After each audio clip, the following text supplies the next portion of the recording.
Israeli Prime Minister Benjamin Netanyahu issued a statement on X dismissing a pro-Iran conspiracy theory that he had been hit and killed. Netanyahu announced the death of Ali Larijani, whom he described as the boss of the Revolutionary Guards, the gang of gangsters that actually runs Iran. הבוקר חיסלנו את עלי לריג'אני. עלי לריג'אני זה הבוס של משמרות המהפכה, שזה חבורת הגנגסטרים שמנהלת בפועל את איראן.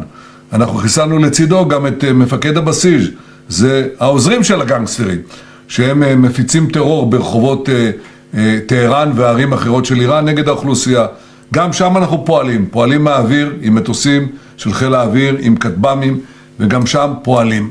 אנחנו מערערים את המשטר הזה, בתקווה לתת לעם האיראני הזדמנות לסלק אותו. זה לא יקרה בפעם אחת, זה לא יקרה בקלות, אבל אם נתמיד בזה, אנחנו ניתן להם הזדמנות שהם יוכלו לקחת את גורלם בידיהם. במקביל אנחנו עוזרים לידידינו האמריקנים במפרץ. אני שוחחתי ארוכות עם הנשיא טראמפ אתמול בנושא הזה. יש שיתוף פעולה בין חילות האוויר וחילות הים שלנו, ביני לבין הנשיא טראמפ ואנשיו. אנחנו נעזור גם בהתקפות עקיפות שמייצרות לחץ אדיר על המשטר האיראני, וגם בפעולות ישירות. יש עוד הרבה הפתעות, בתחבולות נעשה מלחמה. אנחנו לא נחשוף את כל התחבולות כאן, אבל אמרתי לכם, רבות המה. עכשיו ביחס לדבר נוסף.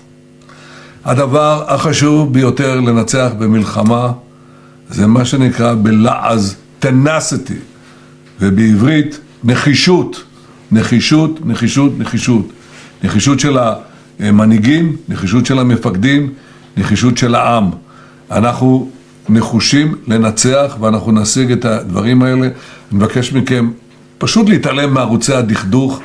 אנחנו בהישגים היסטוריים. אנחנו בעזרת השם הגענו למצב שאחרי 7 באוקטובר שהיינו בעברי פי פחת, אנחנו עכשיו מעצמה אדירה, כמעט עולמית, עם הידידה שהיא המעצמה העולמית, נלחמים שכם אל שכם.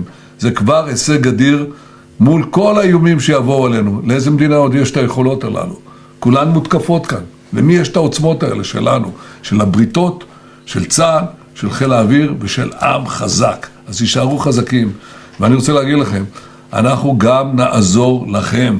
כל מה שקשור בפיצויים, הנחיתי להציג לכם את המתווה וגם להגדיל את המתווה, גם לעזור לצפון וגם לעזור לכל מי שצריך, כפי שעשינו כבר בעבר בעם כלבי, כפי שעשינו קודם לכן בקורונה. נעשה את זה ביתר שאת הפעם.